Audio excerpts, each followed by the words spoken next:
Hello guys, NautoAisDx here, and I want to give my thoughts on the first two episodes of Pokemon Generation. So, in a quick word, what do I think about it? Awesome. This is what I wish what the Pokemon anime would be, not the one with Ash. It was good in the beginning, but after a while, it was just getting repetitive in my opinion. But I can understand why Ash's anime kind of basically like that, and I'll explain that later on. So basically, the first episode was basically introduction to Pokemon. I kind of agree like how it's set up. The whole point of the first episode is if you're into Pokemon, you started with Kanto all the way to Kalos, then you already know what's going on. But it's also meant for new people. Like, what is this Pokemon? There you go. It's kind of showed like some of the Pokemon from different region, and then you might say, "Oh, I don't like it. Why am I seeing red on the other region than just in Kanto?" Well, again, this is again, like I said, I kind of think it makes sense, but I don't think they're going to an Ash approach with this one because a lot of times also what they're saying, and I can see because they also showed this in the second episode, is what happened behind the scene after the events of the game. So of course everybody knows fire red and leaf green. That's what red is now. That's the official red design. If you watch Origin, he won the Kanto region, and then if you know Gold and Silver, he was in Mount Silver on top, basically training, preparing to whatever. And Ethan or Lyra, if you're playing Heart Gold, Soul Silver. I know the older ones, he has a different name, but that'll be a different vlog on Pokemon. But yeah, he was there. So the question really is like, okay, fine, he won the Kanto region, he's the ultimate champion. So what did he do after that? There was in the last episode of Origin, he did say that, well, there are more than 151 Pokemon. Well, I gotta catch them all. No pun intended. And that is my guess that, remember, the keyword there is behind the scenes. So while you're playing the main game with different trainers, nobody said that Red wouldn't go to this other region. So there you go.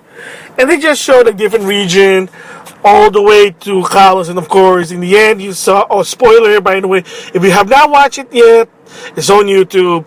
So I do apologize. It's going to be spoiler. This is going to be spoiler. So right now, if you don't want to be spoiled and you haven't watched it yet, go watch it first and then go back here. Alright? I'll do a countdown for the spoiler part. 5, 4, 3, 2, 1. And then, of course, in the end of the first episode, you'd see Red with Pikachu encountering 100% Zygarde or Zygarde, I don't know what they call it. I don't know the name, but do apologize. Pretty awesome. And the best part, and this is why I like this part, is the Pokemon sound like real animal voices. They did that also in Origin. What basically stops them to do it in Generation?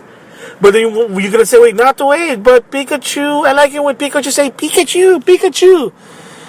Yeah, that is in the anime. And here's a little bit of backstory about Ash's anime.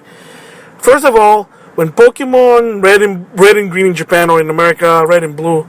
But let's start in Japan first. So, again, in Japan, came out in 1996, thus in 2006, the 29th anniversary. Yes, Pokemon was released in America here. Again, that will be a different vlog. I'll explain that in that one.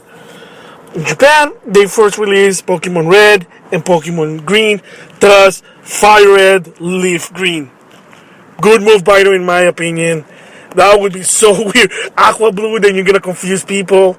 So they stick with their gun, thumbs up. But again, when it first came out in Japan, fortunately, not a lot of people played it. Not a lot of people really wanted to play it. They said, what is this? And it had a poor sale, unfortunately. So Pokemon Company said, well, how can we do to make it sell? Oh, I know. Let's educate the viewers in Japan about Pokemon, and let's make an anime. There you go. So they made an anime, and then all suddenly, now you introduce with the Pokemon. So now you see, like, all of a sudden you see Pikachu, and they say, Pika, Pika, Pikachu. And that's the reason why I love the Pokemon. Not all Pokemon do call they're like not all their Pokemon do basically say their name. But the reason why they do that, sadly to say, is for non-Pokemon fan or people who want to get into Pokemon or are interested to Pokemon to understand what the Pokemon is. So that it'll keep reminding you again and again and again, so you won't forget. Like, hey, who's that? What is that Pokemon? So if that Pokemon, say Pikachu, what is that yellow electric mouse? What is that called?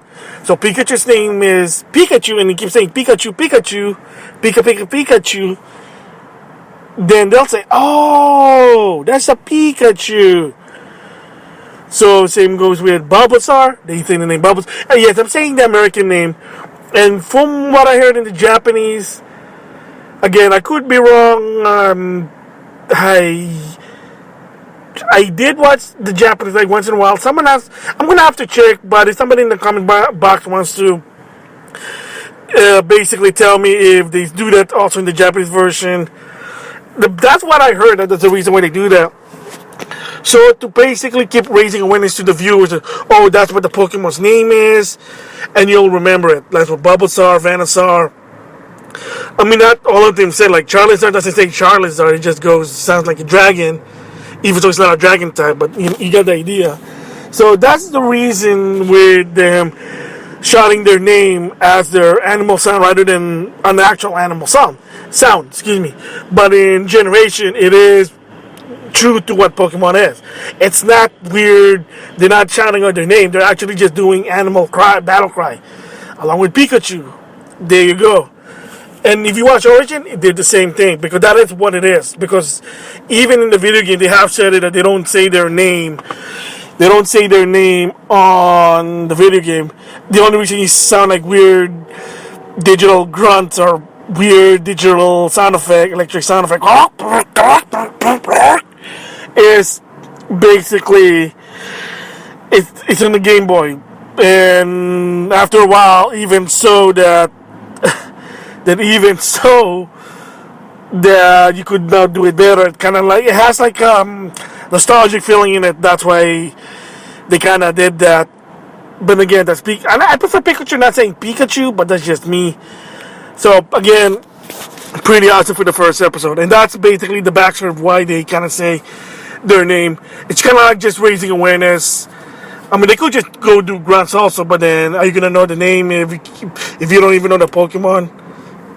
I don't know. It's just me anyway. That's my theory. Second episode.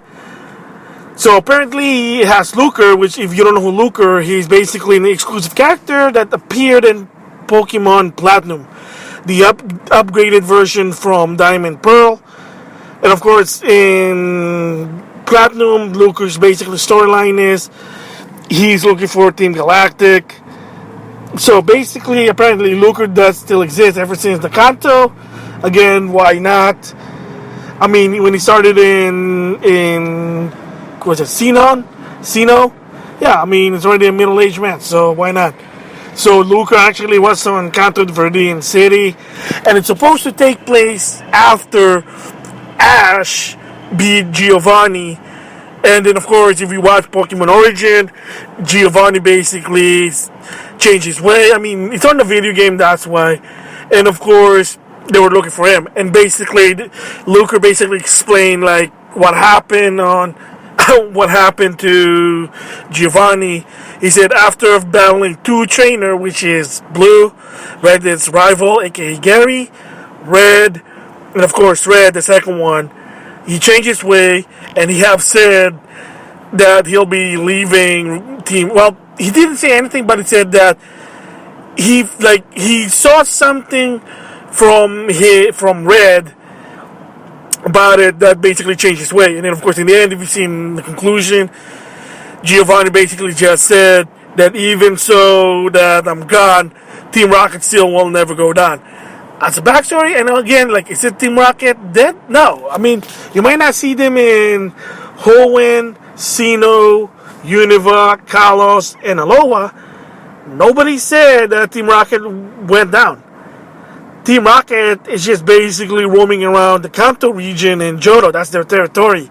So there is still Team Rocket, and you never know. Maybe there'll be a special Pokemon RPG that takes place to all 6 or 7 region, and you have to deal with all the evil teams. Team Rocket, Team Aqua, Team Magma, Team Galactic, Team Plasma, Team Flare, and the newest one for Alolas, Team Skull. So there you go. So you never know. And then again, like they said, like the description have said, it is a backstory to the Pokemon mythology that you never thought of.